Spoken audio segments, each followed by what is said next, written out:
Hello বন্ধুরা, আজকে আমরা রান্না করছি চিকেন কষা। তাই চিকেন কষা রান্না করার জন্য আলুগুলো ফার্স্টে ভেজে নিতে হবে। তাই কড়াইয়ে সামান্য তেল দেওয়ার পর আলুগুলো দিয়ে দিলাম।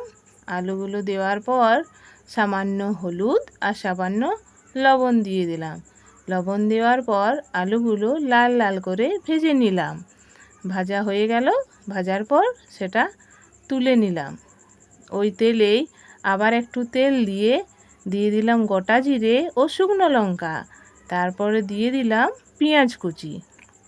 সেটিকে একটু ভেজে নিলাম। ভেজে নেওয়ার পর টমেটো দিয়ে দিলাম।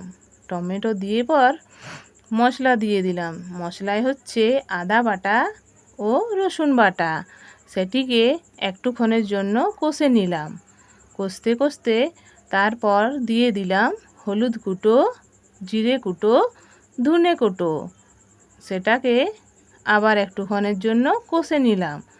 কষতে কষতে কষা হয়ে যাওয়ার পর দেখলাম চারিদিকে লাল লাল হয়ে গেছে এবং তেল কেটে গেছে। তারপর দিয়ে দিলাম মাংস দেওয়ার পর একটু কষে নিলাম।